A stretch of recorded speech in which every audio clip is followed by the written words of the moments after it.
Approaches does India adopt for rural credits? So, rural credit ఏదైతుందో గ్రామీణ పరపతి అనేది రుణాల కోసం భారతదేశం ఏ విధానాన్ని అవలంబిస్తుంది? ఏ విధానం అవలంబించడం ఏంటి సార్? డ్యూయల్ ఏజెన్సీ అప్రోచెసా? మల్టీ ఏజెన్సీ అప్రోచా? బహుళ ఏదైతే మనం చెప్పుకున్న విధానమా? లేదంటే బహు విధానమా? బహు వేరు సారీ ద్వితీయ ఏదైతుందో ద్వితీయ ఏజెన్సీ విధానమా?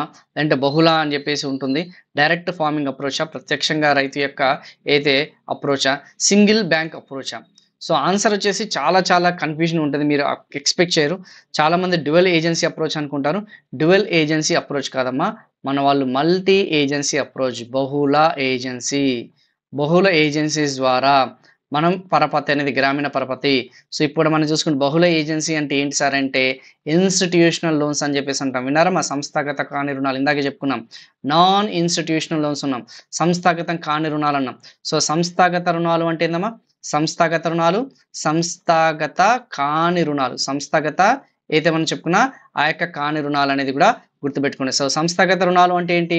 ఏదైతే మనం చెప్పుకున్న ఆర్ఆర్‌బీల ద్వారా గాని, కోఆపరేటివ్ బ్యాంకుల ద్వారా గాని, ఆ యొక్క పబ్లిక్ సెక్టార్ బ్యాంక్స్ ద్వారా గాని అండ్ ప్రైవేట్ సెక్టార్ బ్యాంక్స్ ద్వారా ఏదైతుందో వీటి ద్వారా అన్న సంగతి గుర్తుపెట్టుకోండి. అండ్ సంస్థాగతం కాని అంటే మనీ లెండర్స్ ఎవరైతే ఉన్నారో మనీ లెండర్స్ అంటే తెలుసు కదమ్మా! వడ్డీ వ్యాపారులు, ఫ్రెండ్స్, ఫ్యామిలీ మెంబర్స్, ఓకేమా ట్రేడర్స్, వ్యాపారస్తులు, భూస్వాములు వీళ్ళందరూ కూడా అంటే బహుళనా? మల్టీయా? మల్టీ ఏజెన్సీ అప్రోచ్ అన్న సంగతి గుర్తుపెట్టుకోండి. అంతేగాని డ్యూయల్ ఏజెన్సీ కాదు. కేవలం ఇద్దరు వ్యక్తుల మీదనే వాళ్ళు ఆధారపడరన్న సంగతి గుర్తుపెట్టుకోండి. So, we are going to discuss about this one. ఓకేనా? ఇంక నెక్స్ట్ బిట్ ఏదైతుందో దాన్ని కంటిన్యూ చేద్దాం.